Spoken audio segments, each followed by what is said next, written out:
Amém. Vamos então hoje, mais uma vez, estudar a Palavra de Deus. Vocês, quando a gente faz uma coisa repetidamente, vai se tornando cada vez mais fácil, né? Exceto esse momento. Sempre exige uma responsabilidade muito grande, um momento de preparação, que nem sempre a gente consegue se preparar como deseja. Mas hoje nós temos aqui essa missão de estar trazendo a Palavra. E nós vamos hoje então estudar aí uma história que Jesus contou.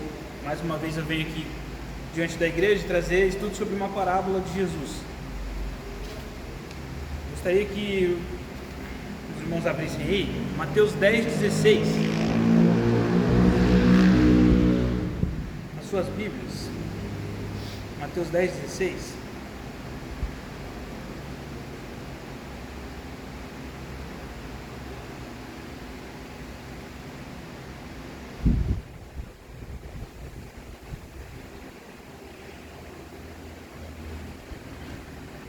Mateus 10:16.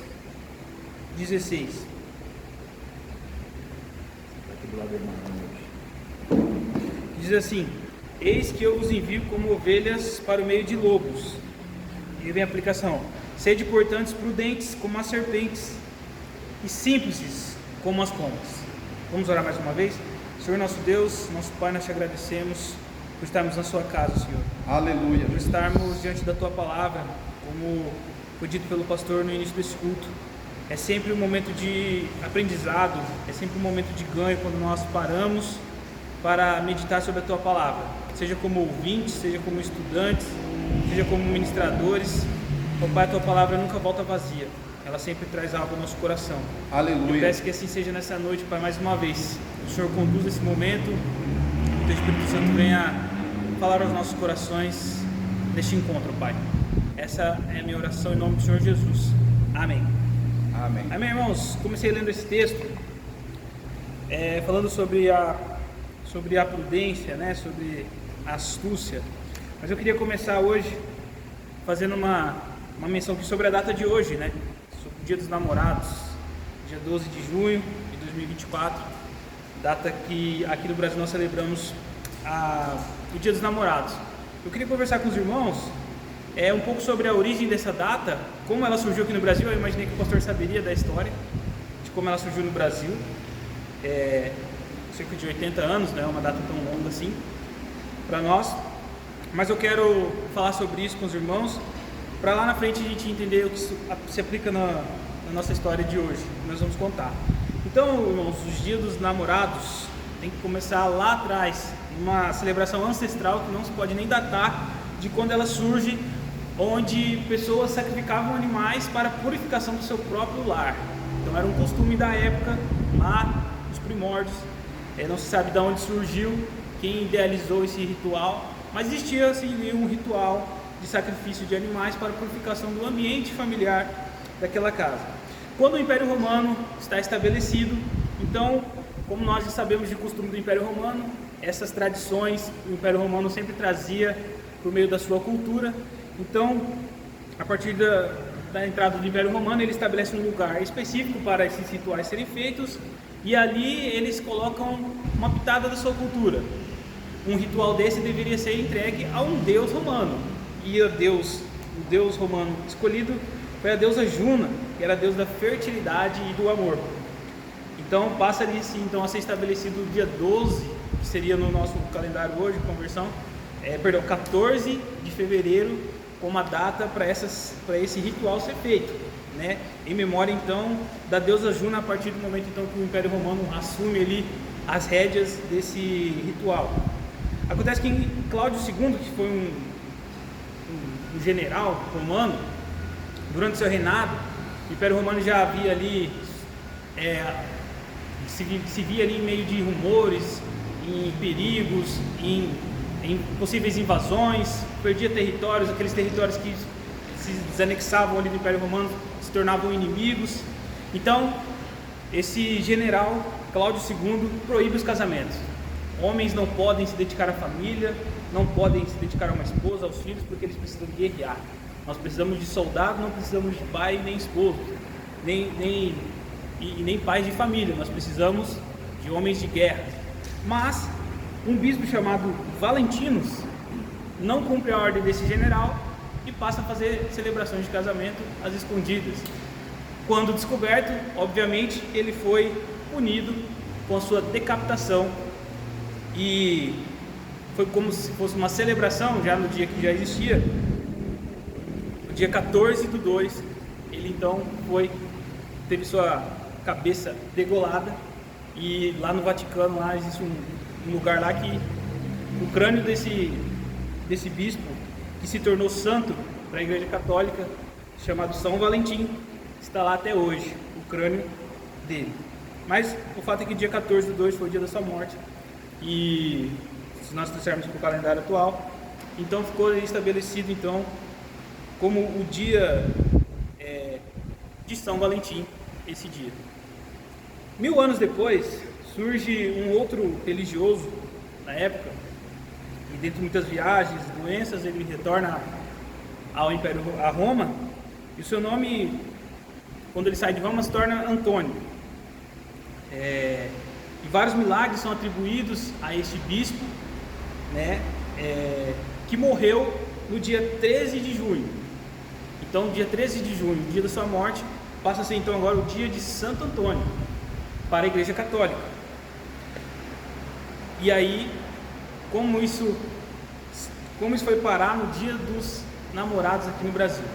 A verdade é que no mundo todo, a data que se celebra a união, o amor dos namorados, ficou como 14 de fevereiro, lá por causa de São Valentim. Hoje a gente ouve falar do Valentine's Day, né, que americanizou tudo. Então o Valentine's Day ocorre lá em fevereiro, e é essa a celebração do Dia dos Namorados no mundo todo. Mas aí, por que no Brasil é 12 de março, sendo que 12 de junho, sendo que o santo casamenteiro que a gente ouve falar é Santo Antônio, e o dia do Santo Antônio é dia 13, e não 13 de junho, e não lá em fevereiro, né? Eu vou contar a história aqui, por isso que eu imaginei que o pastor conhecia, que é uma história até meio que conhecida assim, no meio comercial, assim. Em 1948, uma loja chamada Exposição Clipper, era uma loja que vendia roupas, encomendou numa agência de publicidade uma campanha para o mês de junho, porque o mês de junho, depois do Dia das Mães, sofreu uma recessão no mercado. Poucas vendas existiam nesse período do ano, né? Era um período que não tinha datas comemorativas, então o comércio dava aquela enfraquecida. E aí eles foram numa agência do senhor João Agrippino Doria. João Doria é um nome familiar para vocês? Sim. João Doria, que a gente conhece hoje, é o ex-governador de São Paulo, um político famoso, já apresentou um programa chamado Aprendiz, no lugar do Roberto Justus, numa época. E João Agrippino Doria é o pai dele, que tinha essa agência de publicidade lá em 1948. E aí essa agência de publicidade, comandada pelo senhor João Doria, pai, bola então uma campanha publicitária, dizendo que o dia 12 de junho, que é um dia antes do dia do Santo Antônio, era um dia mundial de se celebrar o amor, não somente com palavras, mas com presentes. E nisso, eles espalham esse cartaz ali na cidade de São Paulo, e a data então passou a ser um sucesso. Nos anos seguintes, todas as lojas, o comércio em geral, então passa a comprar essa ideia de que o dia 12 de junho seria uma data para presentear a pessoa que você ama. Mas o interessante é que 12 de junho, como eu disse, não é 13 de junho, o dia de Santo Antônio. Isso porque, se você olhar o calendário de 1948, o dia 13 de junho daria num domingo, e domingo a loja não abre. Então ele antecipou o dia de sábado e deixou ali o marco ali naquele dia se tornar o dia para se celebrar ali essa data, né? Então a agência do senhor João Doria pai é a grande responsável por hoje no Brasil nós comemorarmos o Dia dos Namorados nesse dia 12 de junho, ao contrário do resto do mundo, em que é comemorado lá em fevereiro, quando o casal se unem, estão amando ali, eles comemoram os dois. Eu já vi casal de namorados que comemora Valentine's Day e o Dia dos Namorados. Mas o fato é que surgiu aí essa data de uma celebração pagã, como muitas outras datas comemorativas que nós temos no nosso calendário hoje. Eu também quero falar, irmãos, de algo que está escrito em 1 Timóteo 6,10. Vou abrir aqui com os irmãos. 1 Timóteo 6,10. Diz assim: porque o amor ao dinheiro é a raiz de todos os males, e alguns nessa cobiça se desviaram da fé e a si mesmo se atormentaram com muitas dores. Falando um pouco sobre essa questão de marketing, de publicidade, durante a Copa do Mundo, eu vi uma crítica muito interessante sobre algumas empresas que patrocinavam a Copa do Mundo. Essas empresas que patrocinavam a Copa do Mundo, como a maioria das grandes empresas que nós vemos hoje, promovem campanhas publicitárias de igualdade entre os povos e sempre levam àquela questão da orientação sexual das pessoas, né? Então é comum a gente ver programas na televisão onde se representa ali um casal homoafetivo, né?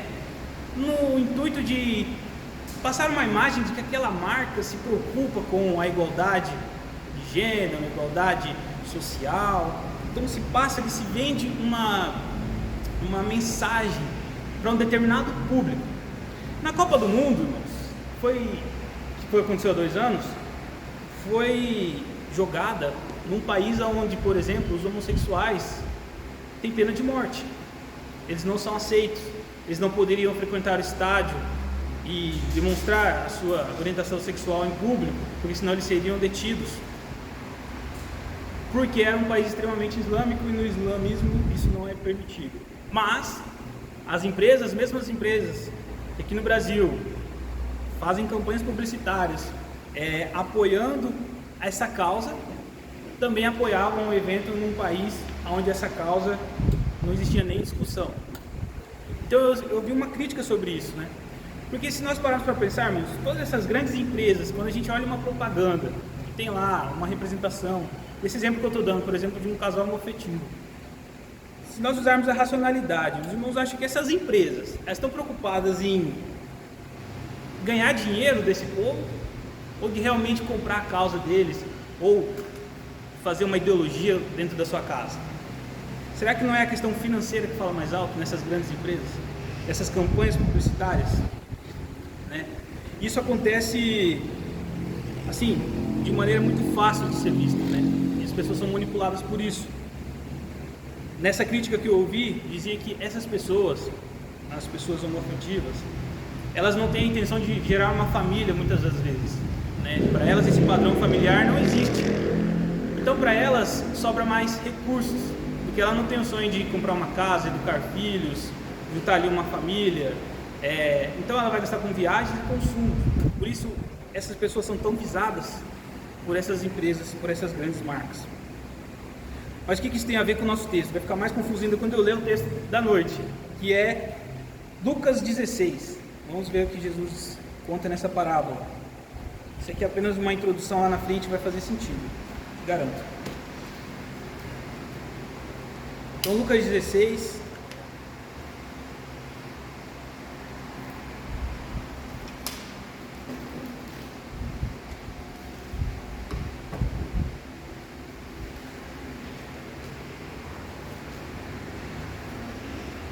Lucas 16:1. Parábola do administrador infiel. Jesus disse também aos discípulos: havia um homem rico que tinha um administrador, e este lhe foi denunciado como quem estava a defraudar os seus bens. Então, mandando-o chamar, lhe disse: que é isto que eu ouço a teu respeito? Presta as contas da tua administração, porque já não podes mais continuar nela. Disse o administrador consigo mesmo: que farei? Pois o meu senhor me tira a administração. Trabalhar na terra não posso, também de mendigar tenho vergonha. Eu sei o que farei, para que quando for demitido da administração, me recebam em suas casas. Tendo chamado cada um dos devedores do seu senhor, disse ao primeiro: quanto deves o meu patrão? Respondeu ele: 100 cados de azeite. Então disse: toma tua conta, assenta-te depressa e escreva 50. Depois perguntou a outro: tu quanto deves? Respondeu ele: 100 coros de trigo. Disse-lhe: toma tua conta e escreve 80. E elogiou o Senhor o administrador infiel, porque se houvera atiladamente, porque os filhos do mundo são mais hábeis em sua própria geração do que os filhos da luz. Eu vos recomendo: das riquezas de origem iníqua fazei amigos, para que quando aquelas vos faltarem, esses amigos vos recebam nos tabernáculos eternos. 10. Quem é fiel no pouco, também é fiel no muito, e quem é injusto no pouco, também é injusto no muito.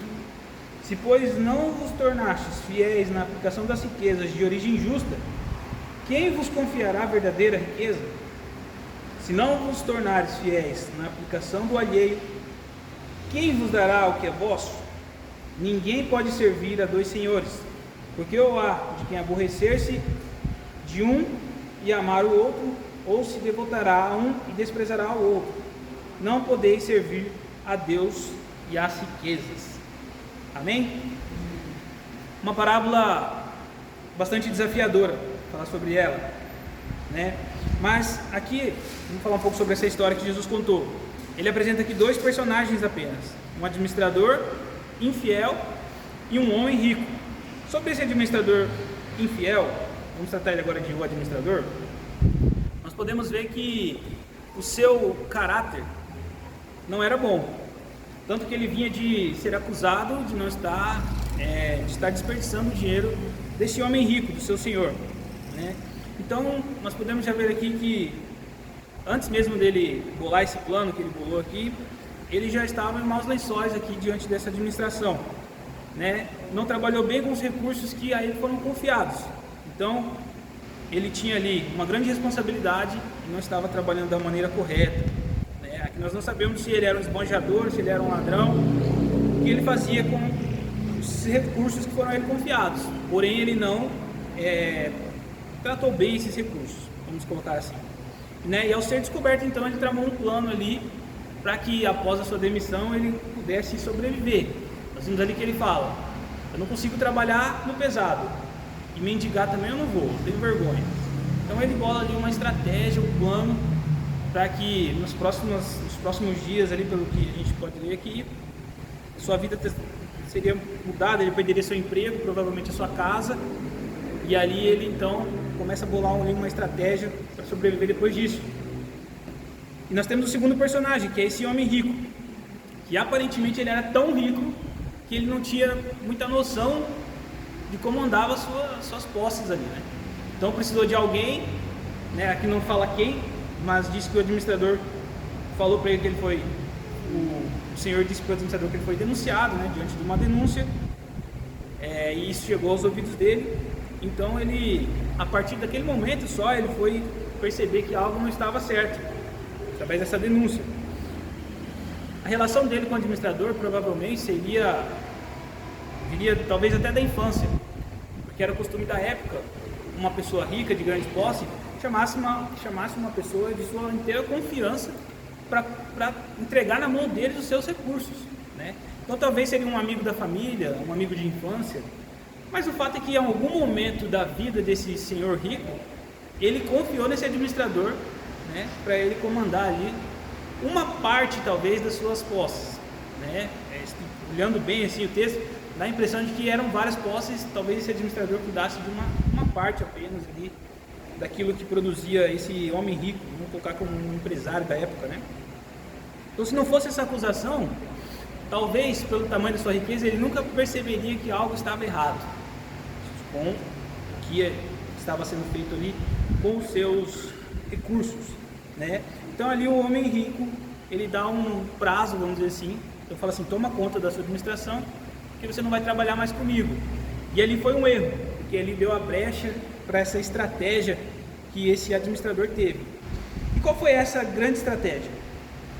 Ele chamou os devedores desse senhor rico e começou a dar desconto nas dívidas desses devedores.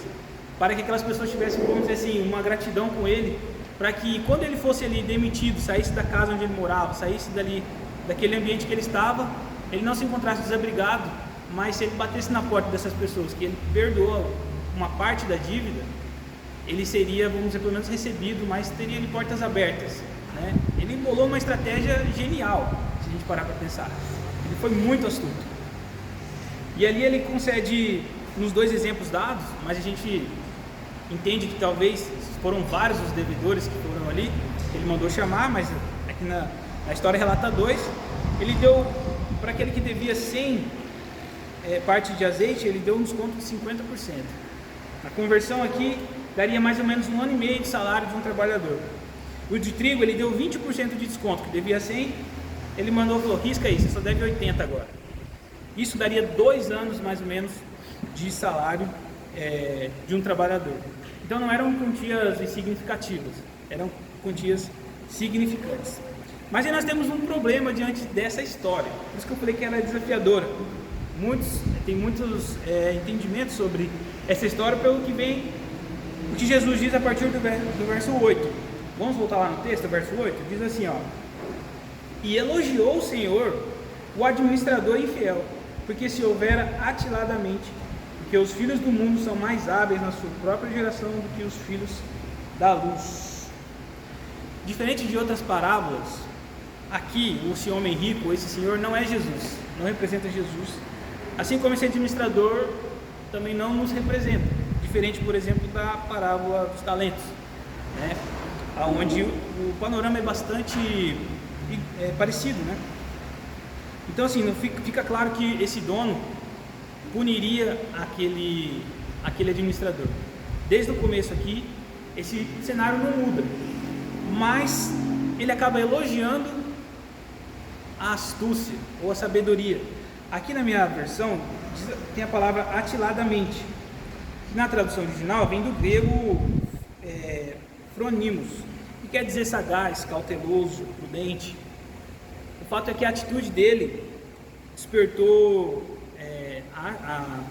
a sua esperteza, na verdade, ela despertou no homem rico uma certa admiração. Não que ele louvasse ali aquela atitude, mas chamou a atenção como esse homem foi astuto, como ele foi sábio no momento ali que ele se viu enrascado, né? Precisava prestar conta, ele não estava agindo da maneira correta, foi descoberto, e ali naquele pequeno prazo que ele tinha, que era o tempo do senhor, não sei, a gente pode imaginar, talvez arrumar um substituto, ir a algum lugar, mas nesse pequeno espaço de tempo ele conseguiu ali perdoar umas dívidas para ele ter um favor de quem retirar depois, né?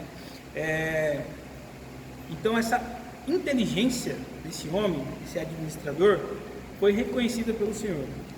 O problema que eu falo é porque Jesus meio que exalta essa inteligência, mas algo que vem de uma conotação ruim, né?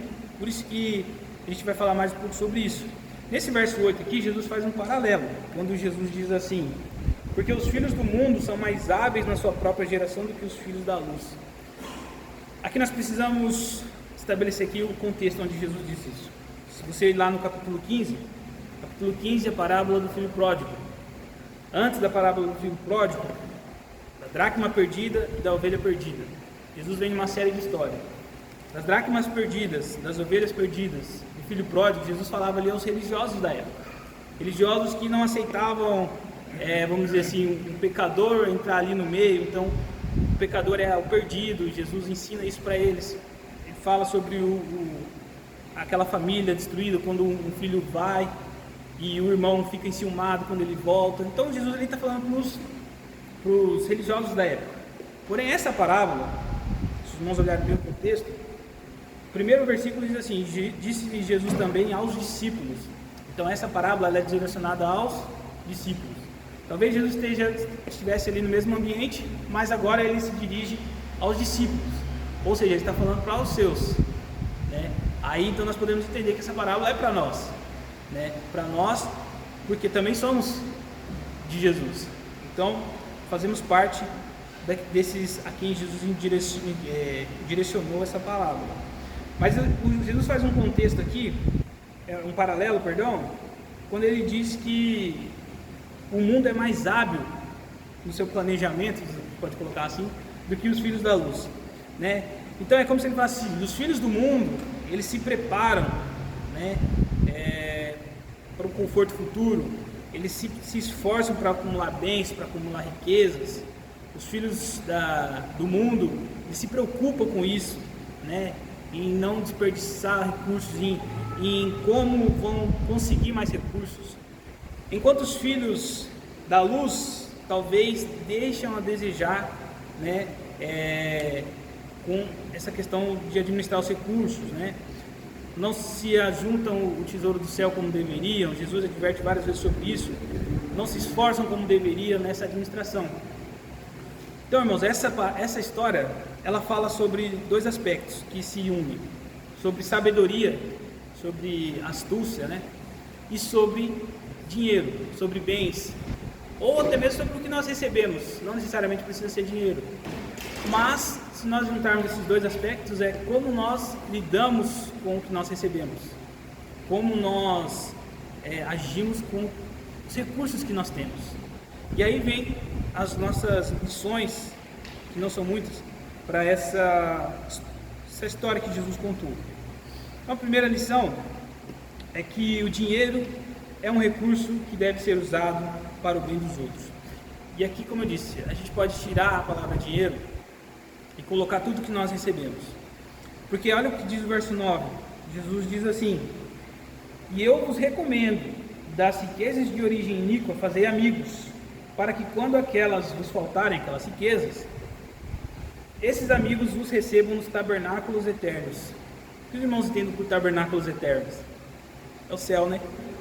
O céu. É como se Jesus falasse assim: o que vocês têm hoje, vocês devem investir para aquilo que vai vir depois, para aquilo que vai acontecer lá no céu. Vamos abrir Mateus 25, do 35 ao 40. Aqui, Mateus 25, 35, é a explicação da parábola dos talentos. Se nós pararmos para fazer um paralelo entre essas duas parábolas, são bem parecidas. Na parábola dos talentos, a um é confiado 5 talentos, a outro 2, a outro 1. De 5 multiplica, entra no regozijo com o Senhor. O de 2, mesma coisa. O de 1 enterra e ele é reprovado quando vai prestar contas. Olha o que Jesus diz na explicação dessa parábola. Deixa eu achar aqui, 35. Olha o que diz aí. O que diz aí? Quem achou pode ler, por favor. 25. 35 ao 40.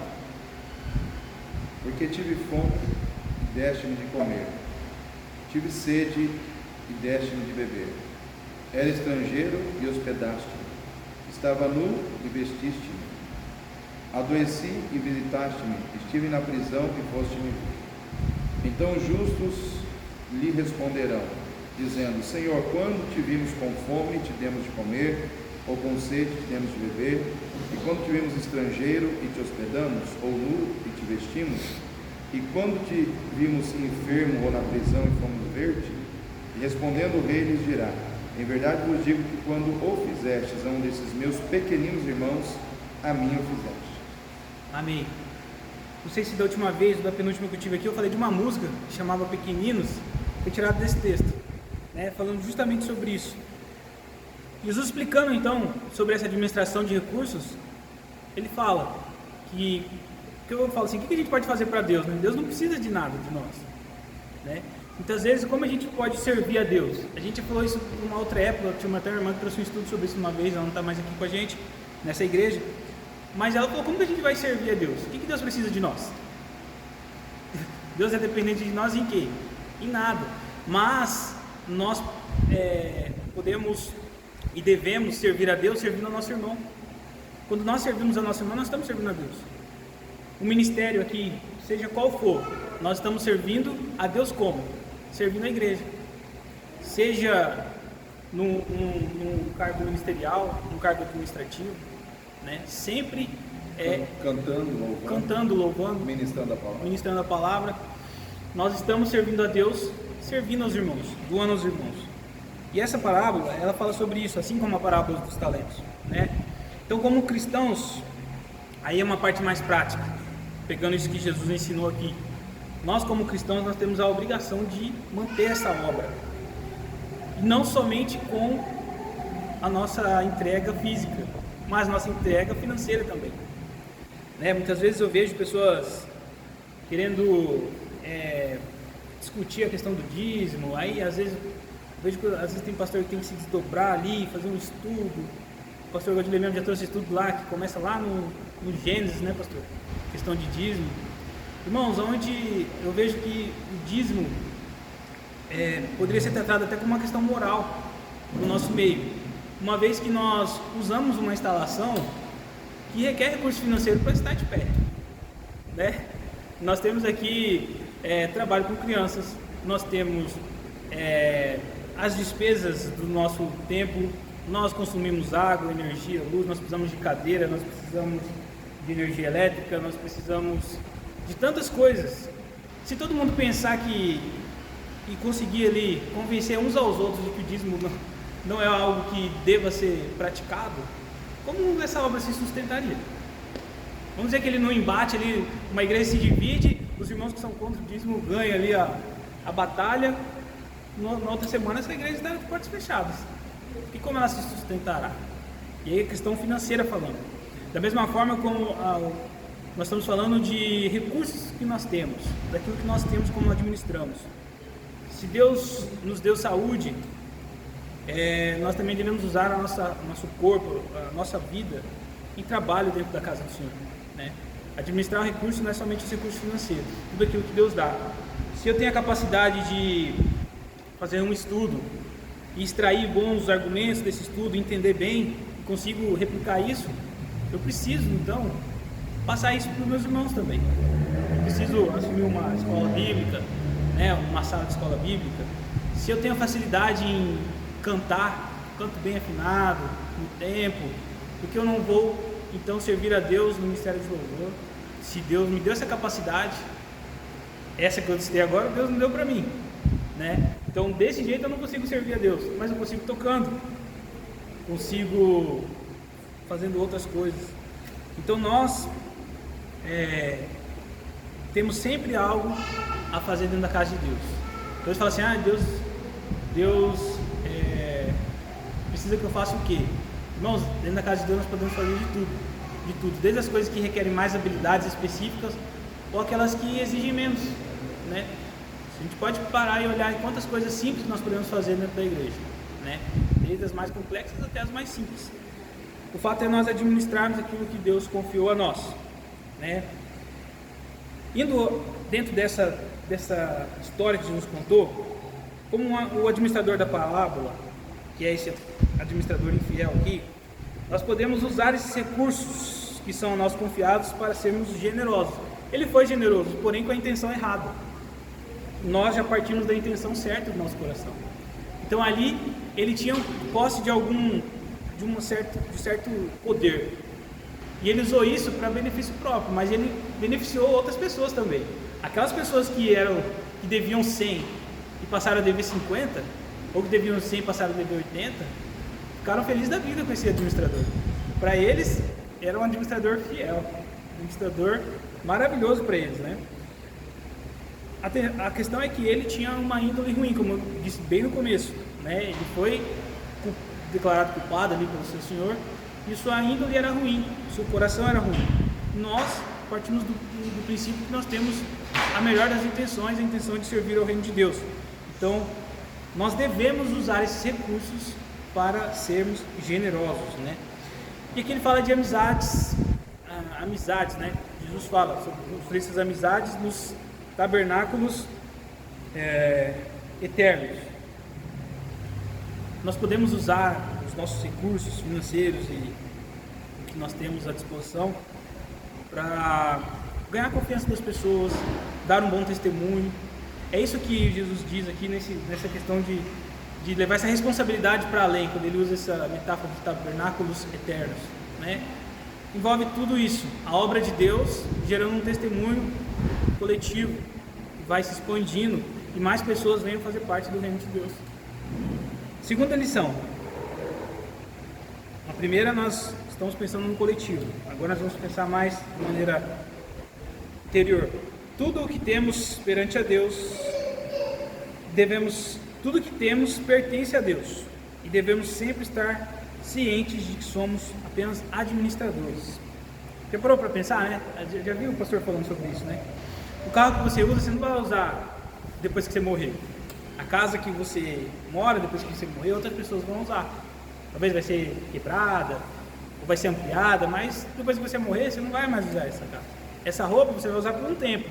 E um dia você vai ter que jogar ela fora, né? Porque ela já vai estar desgastada. Então tudo que nós temos está sobre nossa posse. Se você parar para ver, ela não é nossa. Até o dinheiro que nós temos, ele está conosco agora. Se eu for ali comprar alguma coisa, ele já não é mais meu, ele já está para outro, né? Então tudo pertence a Deus. Deus apenas confia a nós para nós administrarmos aí esses recursos. Vamos voltar para o texto aí, versículo 10.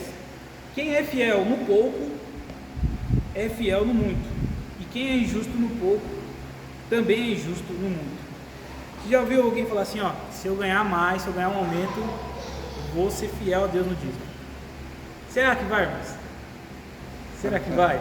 Esse texto é bastante claro, né? Porque já não é agora? Se não é agora, né? Se a gente levar ali ao pé da letra, 10% é 10% de 100 e 10% de 200 é teoricamente a mesma coisa, a mesma proporção, né? Mas eu já ouvi essa conversa, né? Ah, se eu tivesse mais, eu ia ajudar bem mais.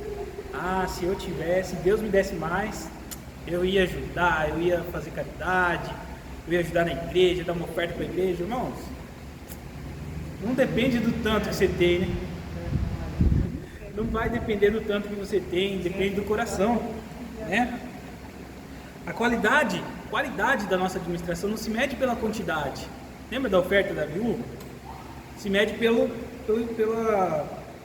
caráter, pela intenção, né? E não pela quantidade. Talvez o que você pode entregar para o Senhor a nível de entrega da sua vida, ou até mesmo financeira, seja pequeno aos olhos da igreja, aos olhos dos irmãos, mas vai depender daquilo que você pode. Talvez você está dando além do que você pode. Isso para Deus ela se torna muito maior, né? Ela é muito maior porque não é necessariamente essa quantidade, mas sim a qualidade dessa sua oferta. Olha o que diz o versículo 11. Se, pois, não vos tornastes fiéis na aplicação das riquezas de origem justa, quem vos confiará as verdadeiras riquezas?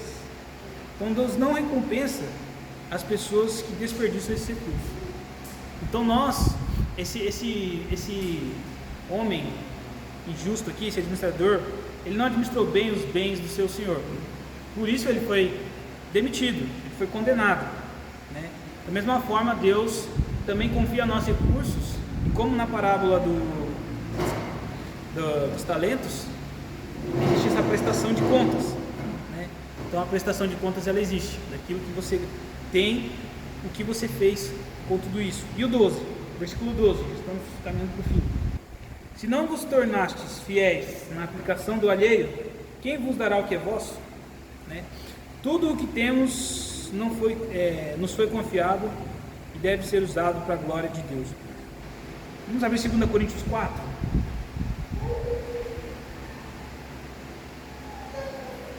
Segunda Coríntios 4.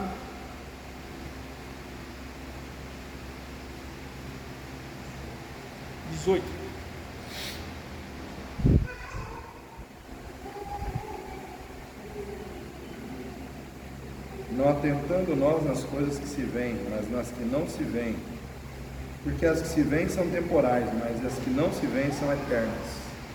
Olha aí. Por diversas formas, o próprio Jesus diz, e também nas cartas de Paulo, nós vamos falando sobre essas questões. Junta tesouro no céu, onde está seu tesouro está seu coração. Não atenta para as coisas que se veem, mas sim para as coisas eternas. Isso a gente volta lá para o versículo 8 do que Jesus disse. Para o 8 e o 9. Na verdade, para o 9, né? Quando Jesus diz sobre esses tabernáculos eternos, né? No 9, se a gente voltar lá, vai falar assim, ó: eu vos recomendo das riquezas de origem iníqua fazer amigos, para que quando aquelas vos faltarem, aquelas riquezas, sejam esses amigos os recebam nos tabernáculos eternos. Por isso nós vamos para a nossa terceira e última lição desse texto. Não permita que o dinheiro usurpe o lugar de Deus em seu coração. E nós iniciamos com o versículo 13, que diz assim: ninguém pode servir a dois senhores, porque ou há de aborrecer-se de um e amar o outro, ou se devotará a um e desprezará o outro. Não podeis servir a Deus e às riquezas. Essa administração que nós temos que fazer dos nossos recursos, daquilo que nós temos, daquilo que Deus nos dá, ela é constante, ela não cessa. Então, em nenhum momento você deve parar, nós devemos parar de nos preocupar de como nós estamos administrando os recursos que a nós foram confiados, né? Por termos um Senhor, somos propriedade dele, então nós devemos prestar contas a esse Deus a que nos dá essas coisas, né? E Jesus coloca o dinheiro como um Deus, o Deus Mamon, e ele meio que lança um desafio, né? Você vai servir a dois senhores? É impossível servir a dois senhores. Então você ama e se apega a essas riquezas, ou você se apega nas coisas de Deus, né?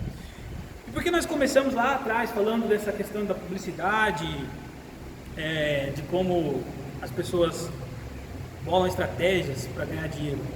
Porque essa parábola fala sobre isso, né? Se nós olharmos o versículo 8, esse paralelo resume bem aquilo que Jesus queria dizer quando ele contou essa história. Que os homens, os filhos do mundo, como diz o Senhor nessa parábola, eles não medem esforços, estratégias para acumular seus tesouros, suas riquezas. E nós sabemos que é de origem do mundo, são filhos do mundo. Enquanto nós que somos filhos da luz, muitas vezes negligenciamos como nós administramos aquilo que Deus nos dá, né? Por isso que eu falei, uma data foi criada, data do Dia dos Namorados, foi criada para um fim comercial. Hoje nós somos reféns dessa data. Lá em casa, eu já estou sendo cobrado dessa data já tem semanas já. Aí eu falei assim: o dia que for o dia dos casados, eu vou te dar um presente. Aí ela falou assim: não tem essa. Eu falei: então tá, vou chegar no lugar e falar, te apresentar com minha namorada, você não pode deixar ruim. Brincando com ela. Mas o fato é que um calendário foi alterado, uma data comercial, como outras datas comerciais que nós temos. Data do Dia das Mães, Dia das Crianças, tudo isso são datas comerciais, dar um presente no Natal, né? Então isso é o mundo criando estratégias, né? Para o consumo, para a economia. Tudo isso é importante também, né? Para o nosso contexto social, que a gente sabe que a economia precisa ser movimentada, tudo. Mas muitas vezes nós não temos a mesma sagacidade, a palavra que foi usada aqui, para fazer esse acúmulo com as coisas de Deus, né? Esses acúmulos das coisas que são do céu. Por último, só quero ler o versículo 14, que diz assim, ó: os fariseus, que eram avarentos ou que amavam dinheiro, ouviam tudo isso e o ridicularizavam. Jesus.